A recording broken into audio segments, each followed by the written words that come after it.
Hello बच्चों, हमारे channel में आपका स्वागत है। तो आज 28 दिसंबर 2020 है और आज जो है पशुधन प्रसार अधिकारी और सहायक कृषि अधिकारी इन दोनों की जो है आंसर की आई थी, जो वेबसाइट पे यानी UKSSC की जो वेबसाइट है उस पर अपलोड हुई है।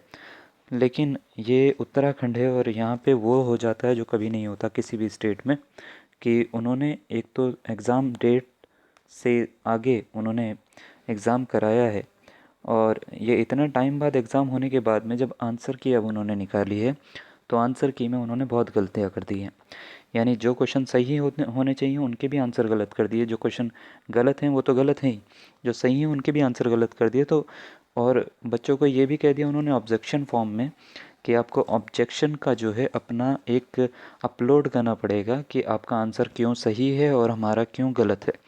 पहली बात तो ये है कि उत्तराखंड में ये एक प्रथा बन गई है कि कोई भी एग्ज़ाम एक तो टाइम पर नहीं होगा, टाइम पर होगा तो उसमें जो है कई तरह की वो एक्सटेंड करने की हर ऐसी ऐसी चीज़ें करेंगे एग्ज़ाम की टाइम लिमिट, यानी जब आपका जॉब मिलेगी उसकी टाइम लिमिट जो है वो एक्सटेंड करने की कोशिश करते हैं।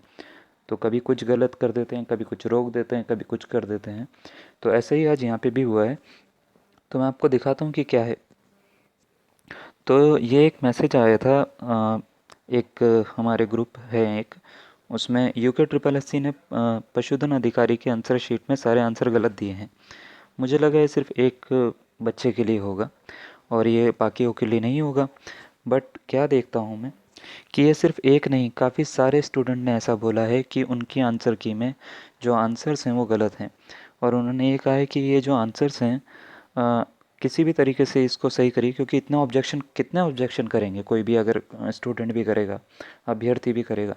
ठीक है, तो इसमें मैं आपको दिखा देता हूँ पहले कुछ एग्जाम्पल। फॉर एग्जांपल ये आपके सामने एक स्क्रीन पे दिख रहा है कि the composition of clean dry atmosphere contains nitrogen, यानी स्वच्छ वातावरण में नाइट्रोजन का प्रतिशत कितना होता है। बच्चे को भी पता है, ये 8th क्लास के बच्चे को पता होगा। आजकल की 8th क्लास का जो बच्चा होता है वो भी जानता है कि नाइट्रोजन जो है वो 78% है। 78.09% जो है नाइट्रोजन सबसे अधिक मात्रा में स्वच्छ शुष्क वातावरण में पाई जाती है। और इन्होंने जो क्या करा है बच्चे के साथ में कि उसका जो ऑप्शन है चूजन ऑप्शन वो गलत ना दिखाकर 0.93% पे सही टिक कर दिया और इसको करेक्ट आंसर बता दिया। क्या इसका कोई तुक बनता है? बिल्कुल नहीं बनता। दूसरा आ जाते हैं ज़रा। ये एक क्वेश्चन है कि the determination of age of the tree by counting annual rings is known as. इसको हम क्या कहते हैं, जो पेड़ों की हम रिंग्स को गिन के जो उनकी एज निकालते हैं उसको क्या कहते हैं उस चीज़ को? तो उसको हम कहते हैं डेंडोक्रोनोलॉजी। ठीक है, और इन्होंने कर दिया क्रोनोलॉजी को करेक्ट। क्रोनोलॉजी का मतलब होता है कि आप समय में डिफरेंस बता रहे हो, समय किस हिसाब से बढ़ रहा है वो होता है।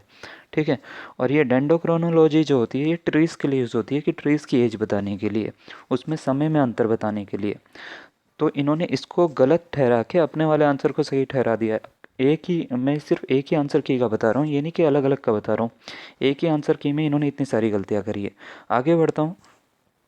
देखिए नेक्स्ट क्वेश्चन है, this central avian research institute is located in. तो आपको ये पता होगा ये बरेली में है, उत्तर प्रदेश बरेली इज़्ज़त नगर वहाँ पे एक जगह है, वहाँ पे है ये। ठीक है, और इन्होंने बिल्कुल सही करा है, जिन्होंने भी करा है ये टिक, इन्होंने बिल्कुल सही करा है। इन्होंने क्या कर दिया, बीकानेर पहुँचा दिया इसको और उसको करेक्ट आंसर बता दिया। तो ये बिल्कुल आपको कैसा लगता है कि ये किसने आंसर की बनाई है, कैसे बनाई है, समझ के बिल्कुल बाहर है। एक और क्वेश्चन मैं आपको दिखाता हूँ इसी तरीके से कि which of the following is pulses come oil oil seed crop. ठीक है, कौन सी जो है वो दाल और तेल बीज फसल है। तो इन्होंने ग्रीन ग्राम को लिखा है, ये होती ही नहीं है। ठीक है ना, होती है सोयाबीन। इन्होंने इसको ना करके इसको करेक्ट आंसर कर दिया। और ये एक ही आंसर की में अगर इतनी सारी गलतियाँ कोई इंसान कर रहा है तो किसी अनपढ़ को ही बैठा रखा है मेरे हिसाब से तो, क्योंकि ऐसा गलतियाँ नहीं हो सकती। इतनी सारी गलतियाँ कैसे हो सकती है किसी से भी। ठीक है, आगे बढ़ते हैं। जैसे ये वाला क्वेश्चन है, ये वाला क्वेश्चन ये है कि बकरी की कौन सी नस्ल जो है उत्तम गुणवत्ता वाले पश्मीना रेशों का उत्पादन करती है। तो ये चेगू करती है। ठीक है, अ, ये इनका बिल्कुल सही आंसर था जिन्होंने भी ये लगाया, और इन्होंने आंसर दे दिया बीटल। तो ये तो बिल्कुल ही गलत हो गया। तो इस तरह से मैं अगर दिखाऊँ ना, बहुत सारी गलतियाँ, मैं आपको गिनवा भी नहीं सकता, इतनी सारी गलतियाँ इन्होंने कर रखी है। शिफ्ट के हिसाब से जब आप देखोगे तो अब क्या कर सकते हैं? तो पहला उपाय यही है कि आप ज़्यादा से ज़्यादा जो है उनको मेल करिए, ताकि वो अपने आंसर की जो है वो चेंज करे, क्योंकि इतने ऑब्जेक्शन आप नहीं कर पाओगे, आप थक जाओगे मेरे हिसाब से। ठीक है ना? कितने ऑब्जेक्शन करोगे और कितने सही आंसर बताओगे? उसके बाद उन्होंने ये भी बोला है कि अपलोड भी करिए अपने ऑब्जेक्शन का एक प्रूफ, एक फ़ोटो अपलोड करिए कि आप जिस पे भी ऑब्जेक्शन कर रहे हैं कि उनका कैसे गलत है और आपका कैसे सही है। तो आप कब तक करोगे ये सब? जब गलती उनकी तरफ से है तो मेरे हिसाब से आपको मेल उनको ज़रूर करना चाहिए। मैं भी यहाँ से उनको मेल करूँगा और आपको भी उनको मेल करना चाहिए कि उनकी आंसर की गलत है, मिस्टेक है उनकी आंसर की में, और आप उनको आंसर की चेंज करने के लिए अप्रोच कर सकते हैं। तो वो आपकी बात बिल्कुल सुनेंगे और इसके ऊपर जल्द ही जो है वो कार्रवाई करेंगे। तो आज के लिए इतना ही, और मैं इतना ही ज़रूर कहूँगा कि ये आपकी ही भलाई के लिए है।